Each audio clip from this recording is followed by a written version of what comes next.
Tidak ada seorang pun yang bisa memenuhi kebutuhan hidupnya secara sendiri-sendiri. Nah, Islam telah menyelamatkan manusia dari ras diskriminasi, mengikat manusia dengan persaudaraan yang berlandaskan kepada akidah. Karena itu dianjurkan bersilaturahmi.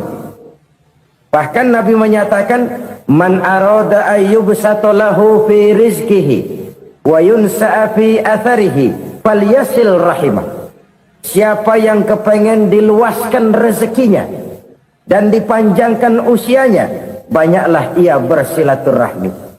Siapa yang kepengen dimudahkan rezekinya, hendaknya ia banyak bersilaturahmi. Kalau banyak teman, kesulitan kan paling tidak ada tempat cerita. Udah susah, sendirian kita pikirin diri, nggak ada tempat tukar pikiran. Cepet banget sama bengek. Dilawan sendiri. Nah, secara makro kita bisa berkata, tidak mungkin ada kemenangan kalau tidak ada kekuatan. Tidak ada kekuatan kalau tidak ada kesatuan dan persatuan. Tidak mungkin ada kesatuan dan persatuan tanpa semangat silaturahmi. Kalau umat Islam mau menang, dia harus kuat. Kalau umat Islam mau kuat, dia harus bersatu. Kalau umat Islam mau bersatu, dia harus membudayakan silaturahmi ini. Bahkan sampai-sampai kata Nabi, kalau bisa cari nilai tambah. Apa? Silman qata'ak. Bersilaturahmilah kau kepada orang yang marah denganmu. Masya Allah, indahnya ajaran agama kita.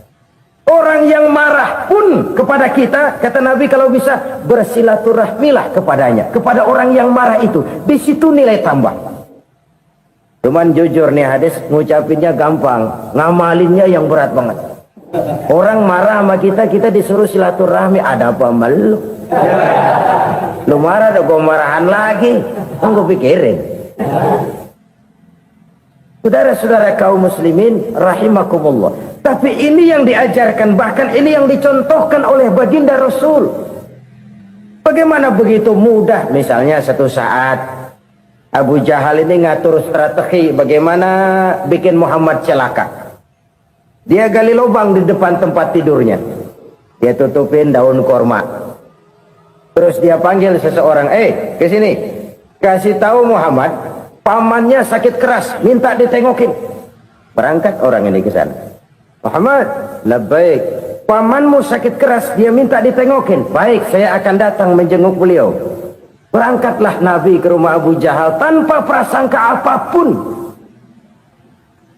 Abu Jahal udah pasang stil, selimut 3 rangkap setengah dipakai, persis kayak orang meriang. Tapi sembari ngintip dari balik selimut, begitu Muhammad buka pintu, nah masuk perangkap nih. Muhammad jalan menuju tempat pembaringan. Makin lama makin dekat, makin lama makin dekat, makin dekat ke lubang yang dipasang oleh Abu Jahal itu. Dalam hati Abu Jahal, terus dah jatuh, mampus dah lo ini. Mampus lo hari ini nih. Apa yang terjadi? Malaikat Jibril datang. Muhammad, pamanmu cuma pura-pura sakit. Di depan tempat tidurnya ada lubang perangkap supaya kamu jatuh ke situ.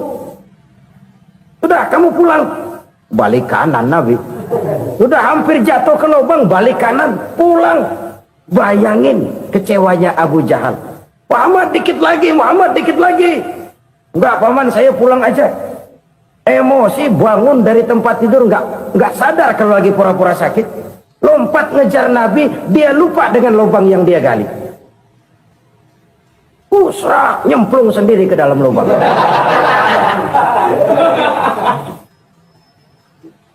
Nabi terus berlalu. Ini terjadi keanehan. Jatuh ke lubang yang dia gali itu sebenarnya nggak terlalu dalam ya, antara 3-4 meteran lah. Tolong saya jatuh ke lubang ini.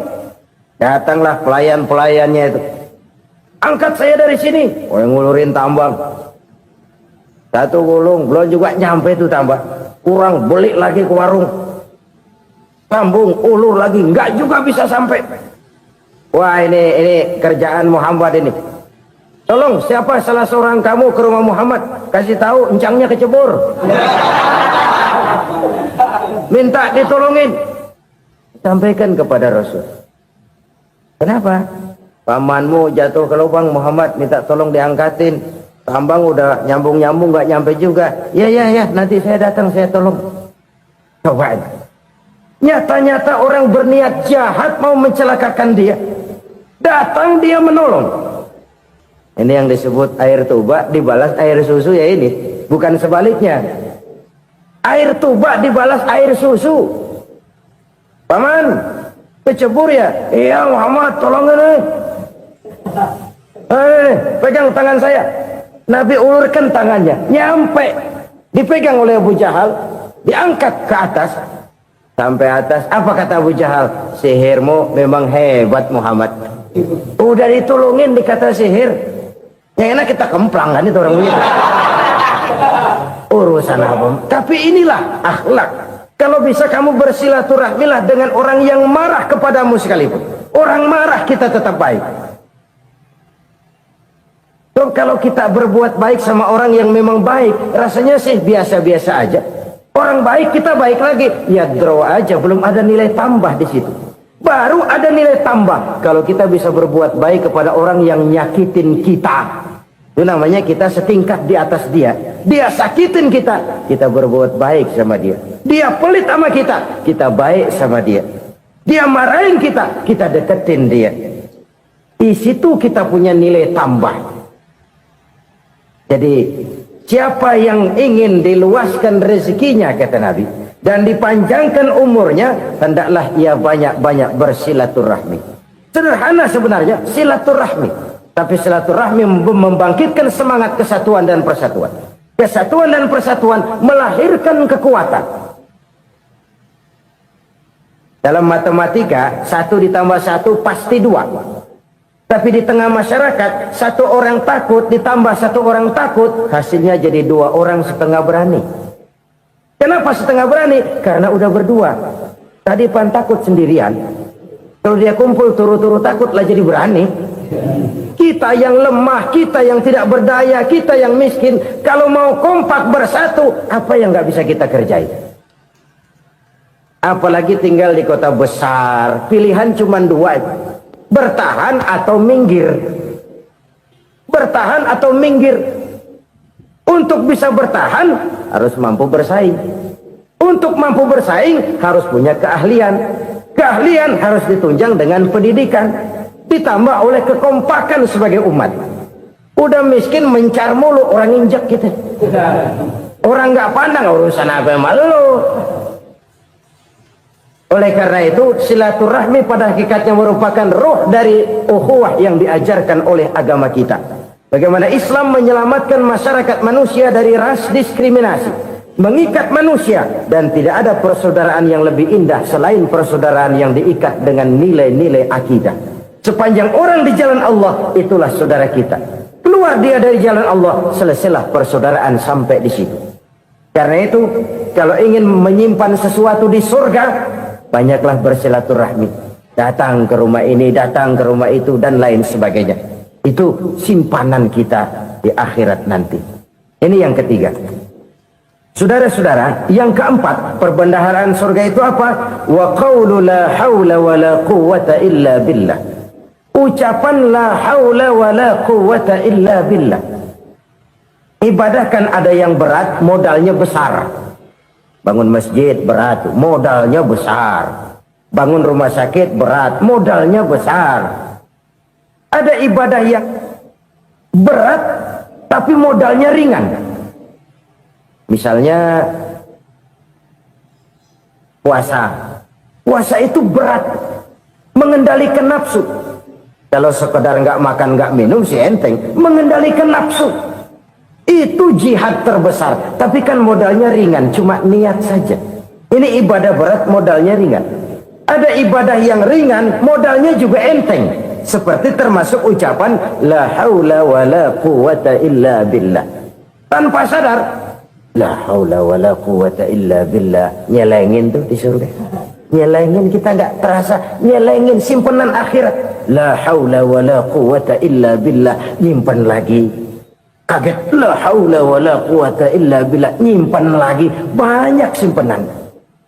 Walaupun sebenarnya yang dimaksud di sini adalah kesadaran batin. bahwa tidak ada daya dan kekuatan kecuali Allah. Itu intinya. Kita memulai pekerjaan disunahkan baca bismillah, kan begitu? Apa itu? Kesadaran moral bahwa ini saya bisa kerjakan. Saya kerjakan ini dengan menyebut nama Allah. Kenapa? Kalau Allah tidak memberikan daya dan kekuatan, mana mampu saya kerjakan ini. Maka saya kerjakan ini dengan menyebut nama Allah. Bismillah. Kesadaran moral. Manusia hanya wajib berusaha, tapi nggak pernah wajib berhasil. Banyak hal-hal yang kalau kita renungkan secara rasio nggak mungkin, tapi jadi kenyataan. La haula wala quwata illa billah. Tidak ada daya dan kekuatan kecuali bagi Allah semata-mata. Kesadaran moral akan kelemahan dan keterbatasan makhluk bernama manusia. Kadang kita kagum dengan otak, tapi kita sering lupa sama yang bikin otak. Padahal bagaimanapun hebatnya otak, yang bikin otak pasti lebih hebat dari otak. Nggak percaya, silahkan otak-otakan. Inilah kecenderungan. Kita kagum dengan pesawat-pesawat mutakhir, bukan main besi gede banget terbang itu. Alangkah hebatnya. Lalu apa yang bikin otak tidak lebih hebat dari itu semua? Kita puji laut, apa yang bikin laut tidak lebih hebat dari laut itu? La haula wala quwata illa billah. Tidak ada daya dan kekuatan kecuali Allah. Apa yang bisa kita lakukan kalau tidak karena daya dan kemampuan yang diberikan oleh Allah kepada kita? Lahirlah sikap tawadu, rendah hati, tidak melonjak menjadi angkuh dan sombong, sadar akan kelemahan dan keterbatasan diri sebagai makhluk yang diciptakan oleh Allah Subhanahu wa taala. Jadi satu sisi ini ucapan yang berpahala, la haula, jadi wiridan. Pada sisi lain ini kesadaran moral, sikap mental, kesadaran batin bahwa yang punya daya dan kekuatan itu cuma Allah. Kita nggak pantas untuk sombong, sebab sombong itu pakaiannya Allah. Kita nggak sedang pakai pakaian Allah, kegedean. Dan makin kita renungi, makin terbentur. Apa sih yang bisa kita sombongin? Kita mau sombong apa? Kaya? Pintar? Itu kan semua relatif. Di atas langit masih ada langit lagi. Jadi oleh karenanya, marilah kita menyadari. Manusia hanya wajib berusaha, tapi tidak pernah wajib berhasil. Yang berusaha saja tidak wajib berhasil, apalagi yang tidak berusaha. Islam bukan agama orang pemalas yang selesai sholat lalu ngelohom, nggelenggem ayem-ayem. Tapi Islam bukan agama orang sombong yang setelah berusaha lalu tidak memerlukan Allah. Kita bisa saja bikin proyeksi, tahun sekian kita bakal panen besar menurut perhitungan otak. Tapi ada kejadian lain. Apa? Tikus ngambek. Habis itu dimakanin tikus, panen gagal. Proyeksi rasional gagal oleh tikus-tikus yang ngambek itu. Bisa saja terjadi. Tahun depan kita panen besar, urung. Kenapa? Musim panas panjang. Dan sekarang ini koran-koran bikin berita musim mengalami penyelewengan. Bukan cuma manusia yang nyeleweng sekarang. Musim pakai nyeleweng. Mestinya kan musim hujan udah selesai. Masih hujan-hujan juga. Musim. Nah sekarang kita boleh bikin proyeksi. Kita bakal panen besar. Tahu-tahu musim panas panjang. Sawah retak, air kering. Cari teknokrat yang paling botak. Suruh pendekin tuh musim panas. La haula wa la quwata illa billah. Inilah kesadaran moral. Saudara, saya teringat satu saat ada seorang konglomerat. Umurnya ya kira-kira 70-an. Satu saat dia ditanya oleh wartawan, "Pak, umur Bapak berapa sih?" "Ya paling 10 tahun." 10 tahun? 10 tahun? Anak Bapak berapa orang? Satu saja? Satu. Harta Bapak berapa?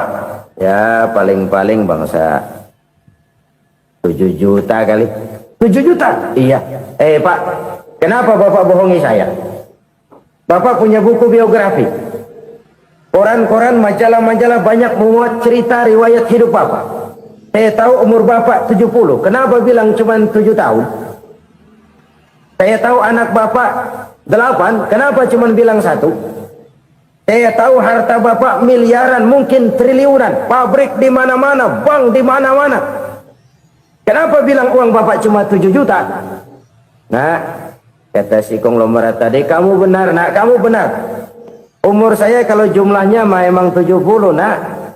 Cuman ingat-ingat saya, baru 7 tahun terakhir ini saya sujud. Baru 7 tahun terakhir ini saya berusaha dekat dengan Allah. Saya laksanakan perintahnya, saya jauhi larangannya. 7 tahun inilah rasanya yang ada nilainya di hadapan Allah. Yang 63 tahun matong, kelabu, kelem umur gue. Habis untuk maksiat, untuk munkarat. Maka ketika ditanya tadi, umur saya 7 tahun itu. Oh begitu Pak. Oh iya. Lalu anak Pak. Anak Bapak kan 8. Kenapa bilang cuma 1? Nah, kalau jumlah hitungannya memang anak saya 8. Tapi dari 8 orang ini rasanya cuma 1 nih yang bakal jadi buah hati, belahan jantung, pelanjut cerita, penerus sejarah, bakal jadi anak soleh yang akan mendoakan saya. Cuma 1 rasanya anak saya ini yang bakal jadi buah hati saya, besar-besaran saya, yang akan mendoakan di kubur saya, yang akan mendoakan di akhirat saya. Yang 7 orang mana? Masya Allah, yang atu tenggeng, yang atu nyekek botol ngolo, yang itu nggak karu-karuan. Makanya saya bilang 1 anak saya yang akan bisa mendoakan saya. Oh begitu Pak. Iya. Nah harta Pak, harta Bapak kan triliunan. Pabrik Bapak di mana-mana. Uang Bapak hampir di tiap bank-bank besar. Kenapa bilang cuma 7 juta? Betul kau nak. Harta saya kalau jumlahnya memang miliaran, triliunan mungkin. Tapi yang saya ingat baru 7 juta tuh yang saya belanjakan di jalan Allah. Saya nyumbang masjid, saya santuni yatim piatu, saya bantu pembangunan pesantren, saya bantu pembangunan rumah sakit Islam. Itu yang akan saya bawa pulang ke akhirat, yang 7 juta itu. Yang triliunan itu nanti akan diperebutkan oleh anak-anak saya sebagai waris saya. Jadi harta saya 7 juta itu yang bakal nemenin saya di akhirat, yang akan saya bawa pulang jadi teman saya. Saudara-saudara kaum muslimin, jangan-jangan orang tua itu adalah kita-kita ini. Jangan-jangan kita-kita ini adalah orang tua itu. Jangan-jangan itu potret dari diri kita masing-masing. Dari sekian umur yang diberikan Allah, berapa tahun yang ada nilainya di hadapan Allah? Dari sekian anak-anak yang merupakan amanah, berapa yang akan mendoakan kita sebagai orang tuanya menjadi anak soleh? Dari sekian banyak harta yang diberikan Allah. Subhanallah, sangat luar biasa apa yang sudah disampaikan oleh guru kita, almarhum Kiai Haji Zainuddin MZ. Sahabat beriman yang dimuliakan Allah, tetaplah di channel ini karena kajian ini belum selesai. Dan masih banyak lagi hal-hal menarik yang akan disampaikan oleh guru kita, almarhum Kiai Haji Zainuddin MZ. Maka dari itu, tetaplah di channel ini dan mari kita lanjutkan kembali. Selamat mendengarkan.